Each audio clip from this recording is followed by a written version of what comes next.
Welcome to EverlastCyber. In today's video, we'll be going through some practice questions and answers for the CISA certification exam, and I'll be giving some detailed explanations for each of the options that we're going to be reviewing. The CISA certification is for professionals that are responsible for auditing, controlling, monitoring, and assessing an organization's information technology and business systems. This certification is offered by CISA, which is a non-profit professional association that is focused on IT governance. So we'll be starting right off with question 1.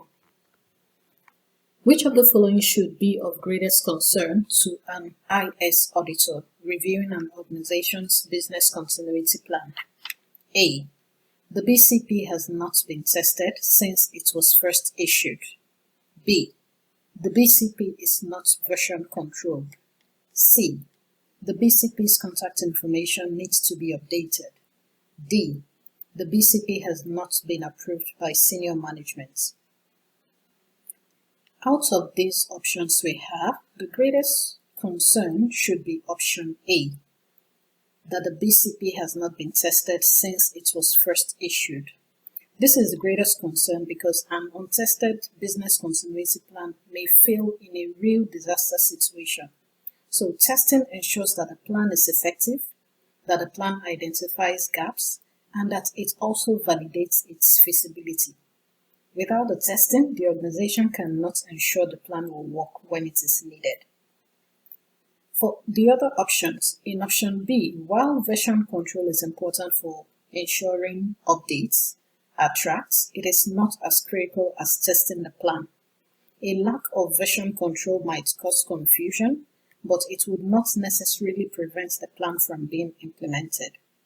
In option C, outdated contact information is a concern, but it is less significant than having an untested plan. Contact details can be updated without requiring major revisions to the plan. And then in option D, while senior management approval is essential for authority and support, the lack of testing poses a more immediate operational risk in the case of a disaster. So the greatest concern is option A, that the BCP has not been tested since it was first issued. Question 2. Which of the following would be most useful when analyzing computer performance? A. Tuning of system software to optimize resource usage. B. Operations report of user dissatisfaction with response time. C. Statistical metrics measuring capacity utilization. D. Report of off-peak utilization and response time. If we look at option A, tuning is an action taken to improve performance, but it is not an analysis tool. While it is a response to performance issues, it doesn't help directly in measuring or analyzing current performance. For option B, user feedback can signal performance problems, but it is subjective and it lacks the precision needed for technical analysis. In option C, statistical metrics are the most objective and quantifiable data for analyzing computer performance. And this is because it provides detailed insights into how system resources like the CPU, memory, network are being utilized. It also allows for precise identification of bottlenecks or underutilization. So this enables informed decision-making for optimization or for upgrades. In option D, while this data is useful for identifying trends during non-peak hours, it doesn't provide a complete picture of overall performance, especially during critical peak times. So out of the options, the one that will be most useful when analyzing computer performance is option C, statistical metrics measuring capacity utilization. Question 3. Which of the following is the greatest risk if two users have concurrent access to the same database record? A. Entity integrity. B. Availability integrity. C. Referential integrity. D. Data integrity. Entity integrity ensures that each row in a database table has a unique identifier or a primary key. This concurrent access does not directly impact the primary key constraints unless the concurrent actions involves duplication of key insertion. Option B is not a standard integrity concern. Availability relates to the system's uptime and ability to process requests, but it's not related to the correctness of data during concurrent access. Referential integrity ensures relationship between tables are consistent. For instance, foreign keys point to the valid primary keys. Concurrent access to a single record does not directly affect these relationships, unless the operation involves deleting or modifying linked records. The greatest risk with concurrent access to the same database record is a loss of data integrity.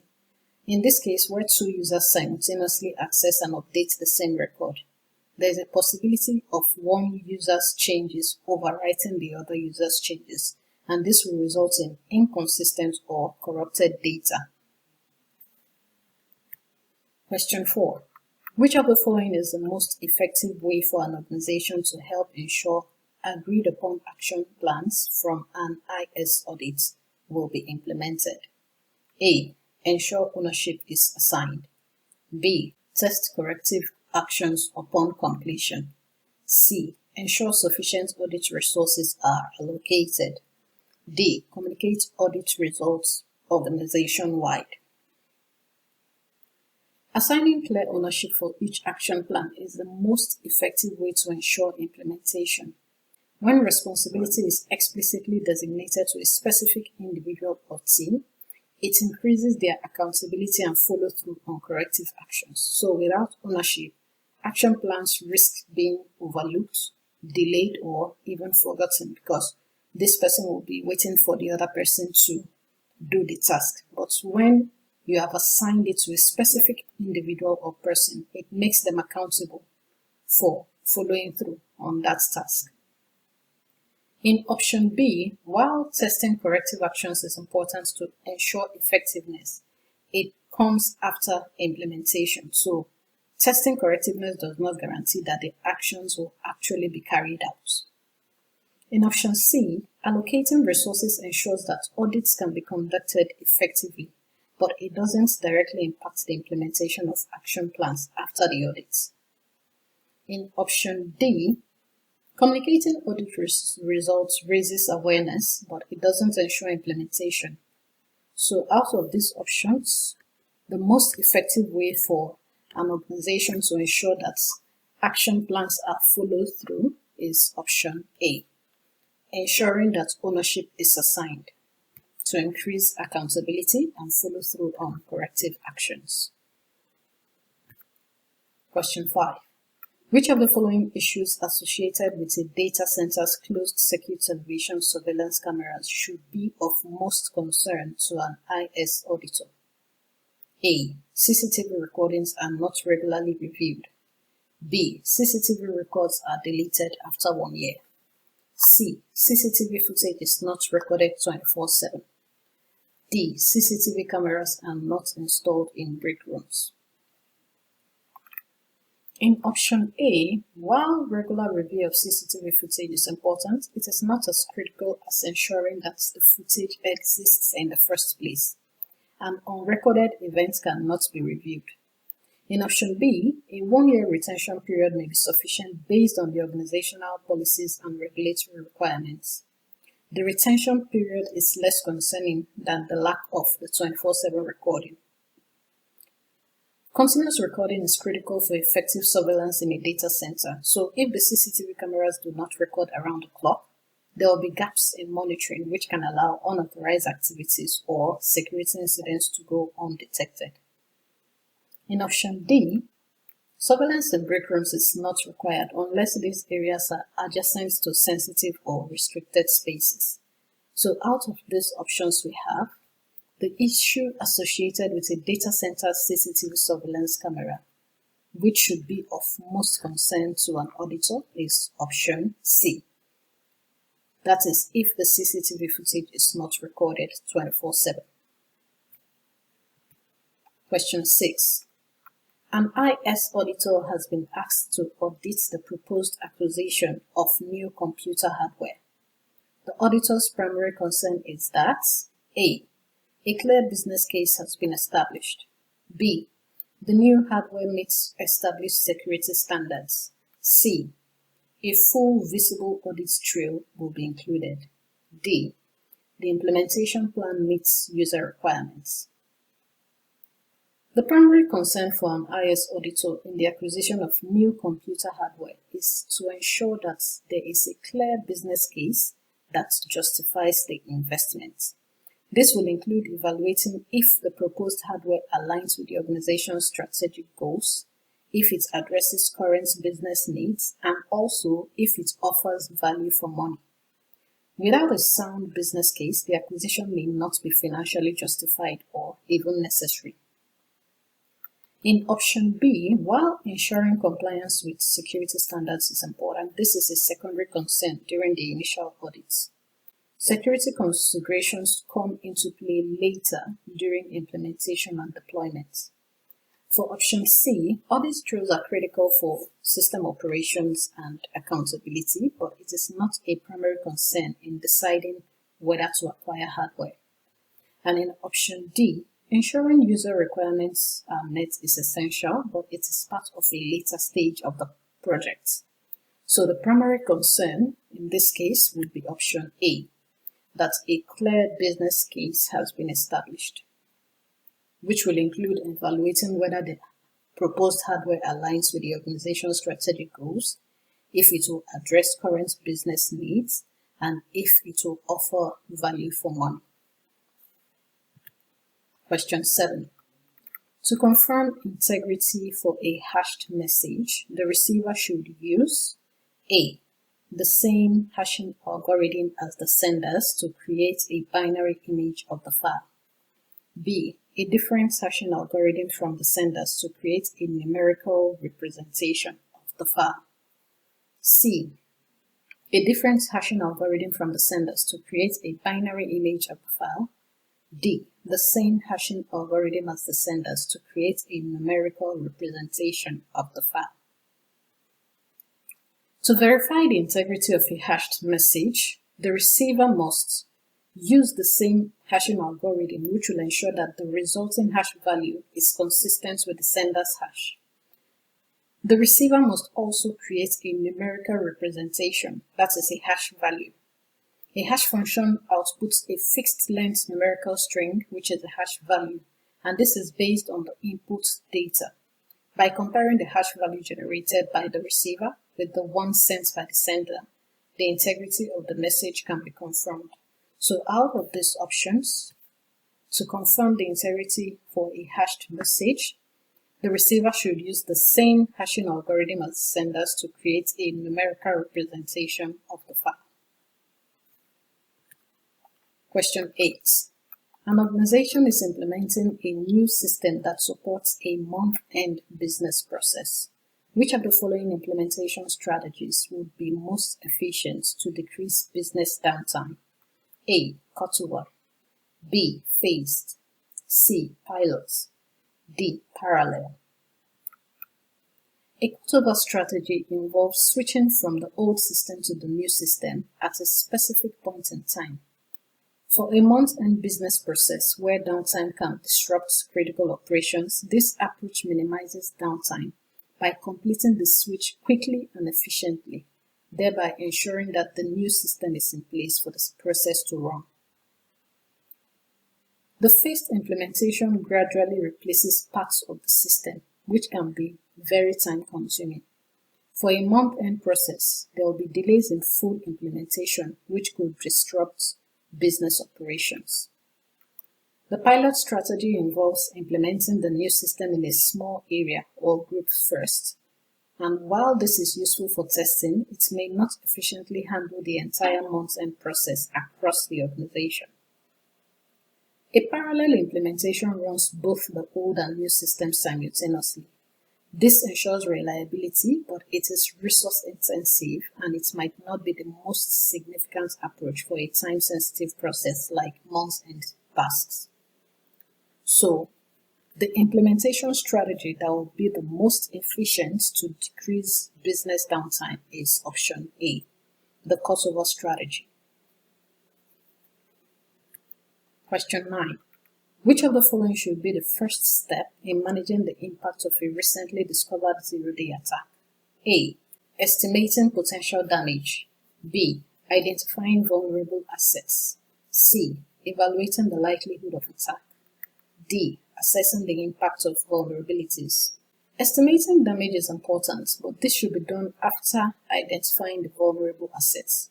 Without knowing which asset is affected, damage estimation will be speculative and incomplete. The first step in managing the impact of a recently discovered zero-day attack is to identify which assets are vulnerable to the exploits. This will allow the organization to prioritize the affected systems and focus its efforts on mitigating the risk to those specific assets. While understanding the likelihood of an attack is critical, this is not the first step. The immediate step is to locate the system or assets that can be exploited. In option D, assessing impact is also important, but this follows after the identification of the vulnerable assets. So, our answer here, the first step in managing the impact of a recently discovered zero-day attack is option B, identifying the vulnerable assets first. That is the first step. Question 10. Which of the following is the best way to ensure that an application is performing according to its specification? A. Pilot testing. B. System testing. C. Integration testing. D. Unit testing. Pilot testing is a form of testing where the application is deployed in a limited, real-world environment with actual users. It helps to identify usability and operational issues, but it is not the best for verifying that the application performs according to specification. System testing involves testing the entire application as a whole, ensuring that it performs according to its specification and requirements. And this type of testing verifies that all components of the application works together as expected, and it covers both functional and non-functional requirements. Integration testing focuses on testing the interactions between different components or modules of an application. And while it ensures that individual parts work together, it doesn't guarantee the entire system meets the specifications. Unit testing tests individual components or functions of an application in isolation, that's like in a sandbox, ensuring that they work as intended. While it is important to catch bugs at the component level, unit testing doesn't verify the overall application performance. So out of these options, the best way to ensure that an application is performing according to its specification is through the system testing. Question 11. When evaluating whether the expected benefits of a project has been achieved, it is most important for an IS auditor to review A. The project schedule. B. Quality assurance results. C. Post-implementation issues. D. The business case. The project schedule is important for tracking progress and deadlines, but it doesn't provide information about whether the expected benefit or outcome of the project has been achieved. Quality assurance results are critical and crucial for verifying that the product or service meets specified quality standards, but they do not reflect whether the overall business benefits or objective were achieved. Post-implementation issues can provide insights into challenges faced after deployment, but they are more about identifying problems rather than evaluating the overall success of achieving the project's expected benefits. While the business case is the primary document that outlines the expected benefits, goals, and objectives of the project. When evaluating whether the project has achieved its expected benefits, the IS auditor should review the business case to ensure that the project outcomes aligns with the originally defined goals. The business case serves as the baseline for assessing success, and it determines whether the anticipated benefits were realized. So our answer here is option D, the business case.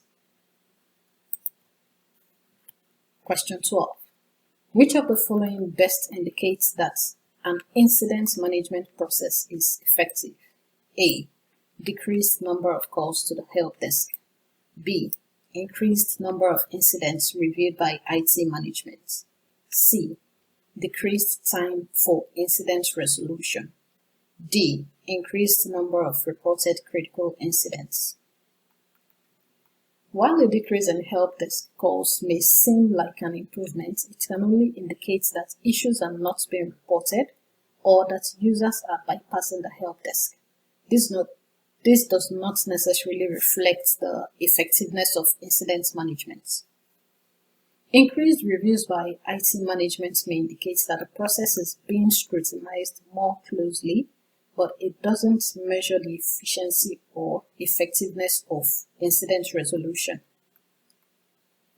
The effectiveness of an incident management process is best indicated by a decreased time for incident resolution. A well-functioning incident management process will ensure that issues are resolved quickly and efficiently. So, reducing the time it takes to address incidents reflects the effectiveness of the process in handling and mitigating disruptions, thereby minimizing the impact on operations. An increase in critical incidents may indicate problems or that incidents are being escalated, but it doesn't necessarily mean that the incident management process is effective. So the best option that indicates that an incident management process is effective is option C, when there is a decreased time for incident resolution. So the incidents are being reported and the issues are resolved quickly and efficiently, thereby minimizing the impact on operations. Question 13. Which of the following most effectively minimizes downtime during system conversions? A. Phased approach. B. Parallel run. C. Direct cutover. D. Pilot study. The phased approach implements the new system in stages, and this can extend the downtime and delay full conversion. It may minimize risk, but it doesn't necessarily minimize downtime. In the parallel run, both the old and new systems operate simultaneously for a period of time, and this approach reduces the risk of failure, but it leads to a higher downtime because both systems need to be maintained concurrently. The direct cutover approach involves switching from the old system to the new system at a specified point in time. Now, this method is the most effective at minimizing downtime during system conversions because it ensures a quick transition. It eliminates prolonged periods where both systems need to run concurrently. In a pilot study, it involves testing the new system in a limited environment or with a small user group before full implementation.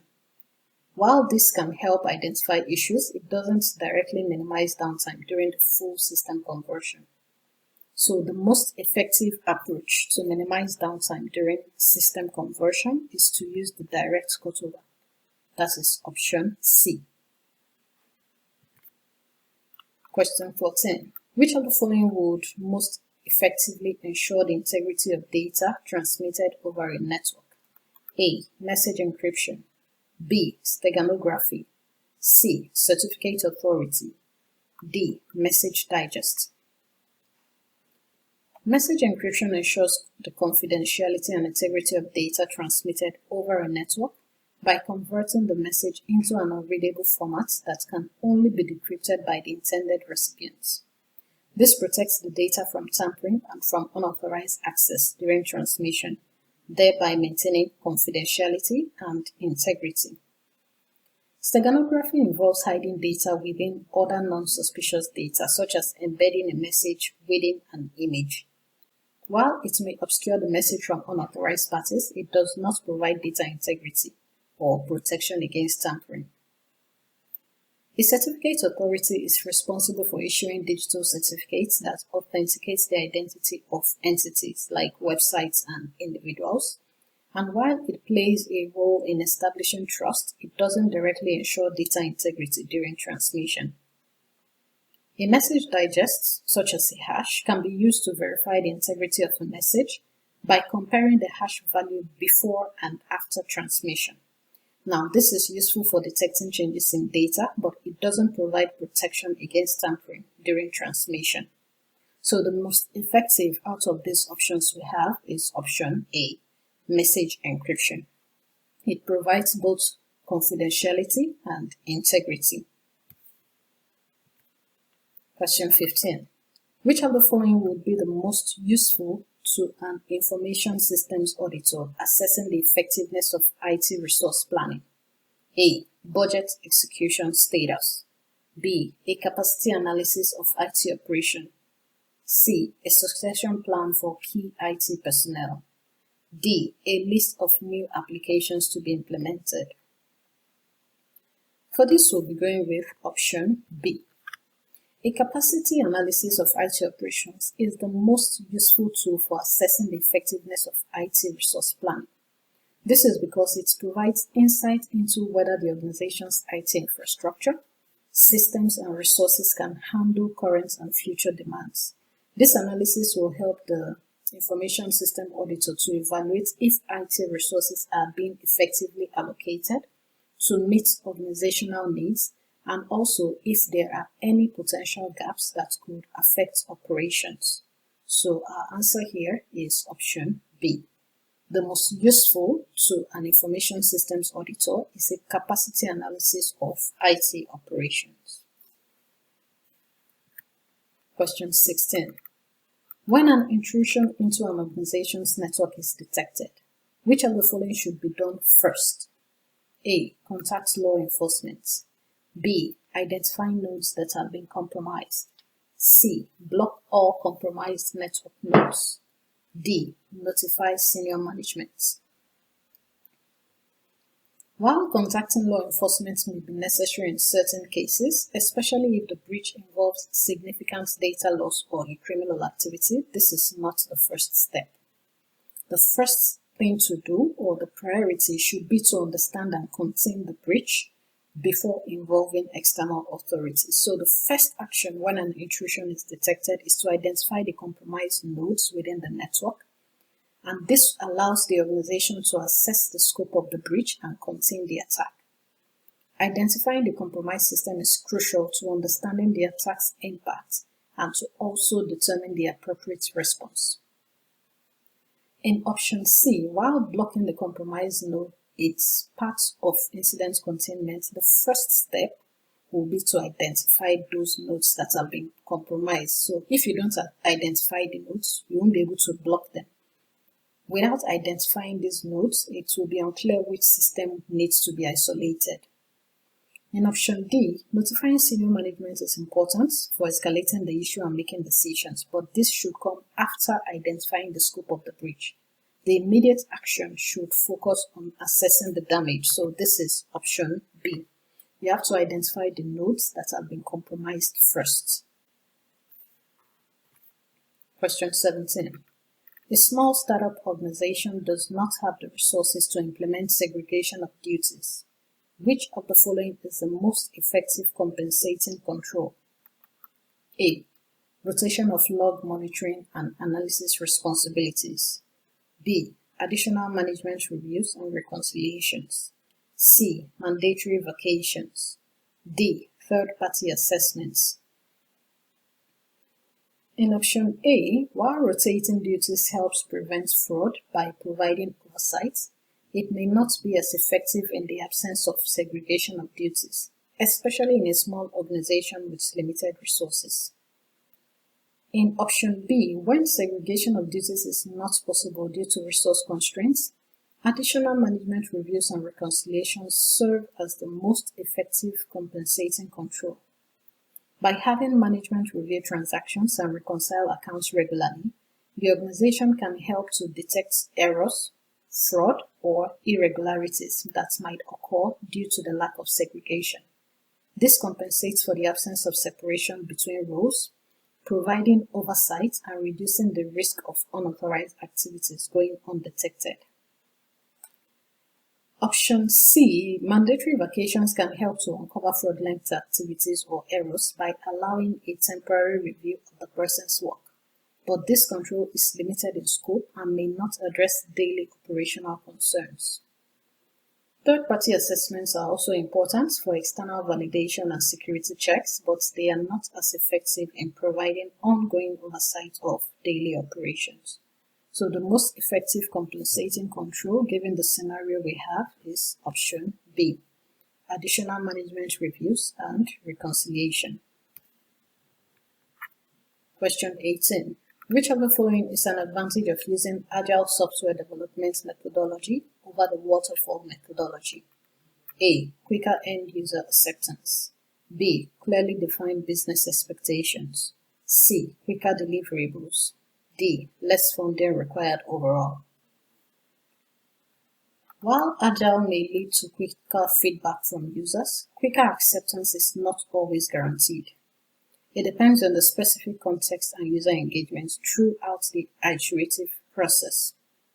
Waterfall also allows for user acceptance at the end, but the focus of Agile is quicker interactions and not necessarily quicker acceptance. The question here is, what is the advantage of using Agile software over Waterfall? In option B, the Waterfall methodology tends to have more clearly defined business expectations upfront, as the entire project is planned out in detail before development begins. In contrast, Agile expects changing requirements throughout the project, so this means business expectations are often redefined over time. In option C, the key advantage that Agile has over Waterfall is that it promotes quicker deliverables. Agile emphasizes iterative development where the product is built incrementally and delivered in smaller functional parts. This will allow stakeholders to receive working software more quickly, with the ability to review and provide feedback early in the development process. In option D, Agile does not inherently require less funding than Waterfall. The cost will depend on the scope and scale of the project. So while Agile allows for more flexibility, it doesn't guarantee lower costs.